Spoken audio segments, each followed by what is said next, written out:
बिस्मिल्लाहिर्रहमानिर्रहीम। अस्सलाम वालेकुम। कैसे हैं सब? मेरी तरफ़ से आप सबको वेलकम, आप सबको खुश आमदीद। आप देख रहे हैं Asma's home recipe and tips.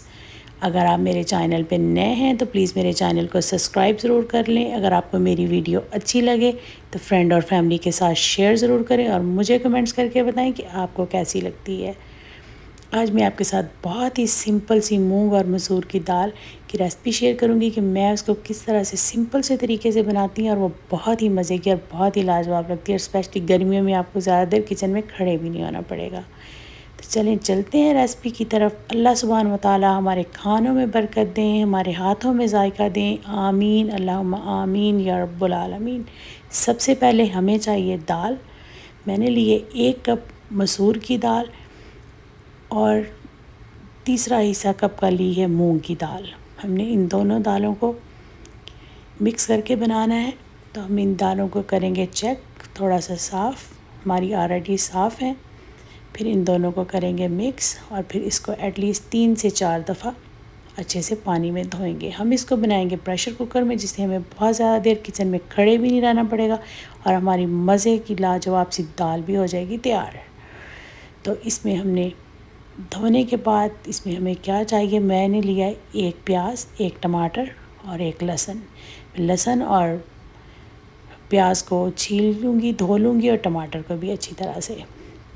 और इसके बाद इसमें जो हमने मसाला डालना है, हमने इसमें डालनी है आधी चमची हल्दी, 1 चाय वाली चमची लाल मिर्चें, 1 चाय वाली चमची नमक और आधी चमची डालनी है धनिया पाउडर। ओनली ये 4 सिंपल सी चीज़ें जाएंगी, इसमें बहुत ज़्यादा मसाले की ज़रूरत नहीं है।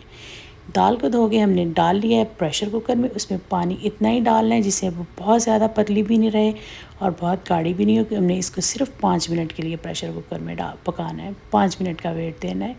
तो चलिए, अब धोने के बाद चूल्हा ऑन करके हम डालते हैं अपने इसमें मसाले।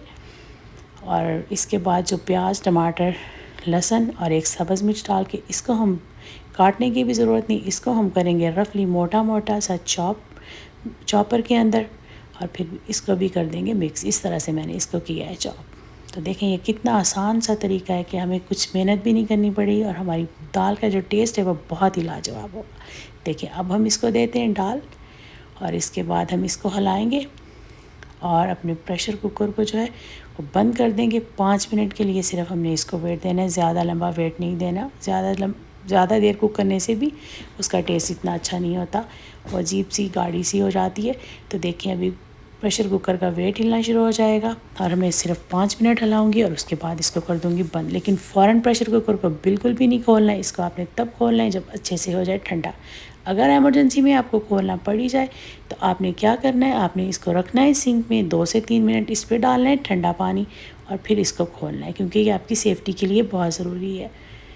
तो चलिए, मेरा तो जब ठंडा हो जाएगा, बंद हो रहा है अभी तो, लेकिन जब ये होगा ठंडा तो फिर मैं इसको खोलती हूँ और फिर आपको दिखाती हूँ कि ये दाल की लुक कैसी है। फिर करेंगे इसको लगाएंगे हल्का सा सिंपल सा बघार। तो देखिए, अब मैं इसको खोल रही हूँ। खोलने के बाद देखिए माशाल्लाह, वाह, ये तो बहुत ही ज़बरदस्त लग रही है। ना ही गाढ़ी है ना ही पतली है। मुझे बिल्कुल इसी तरह की रखनी थी, इसलिए मैंने उसी हिसाब से ही इसमें पानी डाला था। मैंने इसमें जो पानी डाला था वो तकरीबन 3 कप डाला था। अगर आपको पतली रखनी तो अपने हिसाब से डालें। अब हम लेंगे एक पैन और मैं इसको बघार लगा रही हूँ देसी घी से। आप चाहें तो कुकिंग ऑयल से लगाएं, जो आपकी मर्ज़ी वो यूज़ करें। मैं डालूँगी इसमें तकरीबन 1.5 टेबल स्पून भर के कुकिंग ऑयल का और इसको करेंगे मेल्ट 1 से 1.5 मिनट के लिए, ताकि ये अच्छे से हो जाएगा गरम। और गरम करने के बाद हमने इसको बहुत ही सिंपल सा बघार लगाना है। इसमें मैं 2 डालूँगी लाल मिर्चें गोल वाली साबुत और 1 चाय की चमची डालूँगी सब्ज़ प्याज और 1 चाय की चमची डालूँगी ज़ीरा। बस ये सिर्फ तीनों चीज़ों का बघार लगाना है। तो ये पक जाए 1-1.5 मिनट, हल्का सा गोल्डन हो जाए तो इसको उठा के डाल देना है इस तरह से दाल में और दाल को देना है हिलाओ। और ये देखें, आपकी ज़बरदस्त सी लाजवाब सी मिनटों में हो गई थी ये तैयार। और ये लग रहा है इसके बघार की आपको मैं लुक दिखाती इस तरह से। देखें, ज़बरदस्त है। अगर आप डोंगे में सर्व कर रहे हैं तो डोंगे के ऊपर लगा लें, तो मैंने तो इसी तरह पतीले में ही डाल दिया है। तो अब मैंने बनाए इसके साथ चावल। ज़ीरे वाले आप चाहें तो इसको रोटी के साथ खाएं, चावलों के साथ खाएं, जैसे आप चाहें, आपकी मर्ज़ी है। और बच जाए तो आप उससे गूंद लें आटा। तो ये देखें प्लेट में निकालने के बाद इसकी लग रही है इस तरह की लुक। मुझे तो ये लेमन डाल के वैसे ही चम्मच के साथ खाने में भी बहुत मज़े की लगती है। तो आप चावलों के साथ भी खा लें। चलें, आपने मुझे कमेंट्स करके बताना है आपको मेरी आज की दाल की रेसिपी कैसी लगी है। अपनी दुआओं में मुझे ख़ुसूसी तौर पे याद रखना है। फिर मिलती हैं इंशाल्लाह नेक्स्ट वीडियो में। तब तक के लिए अस्सलाम वालेकुम, अल्लाह हाफ़िज़। बहुत सारी दुआओं और नेक तमन्नाओं के साथ।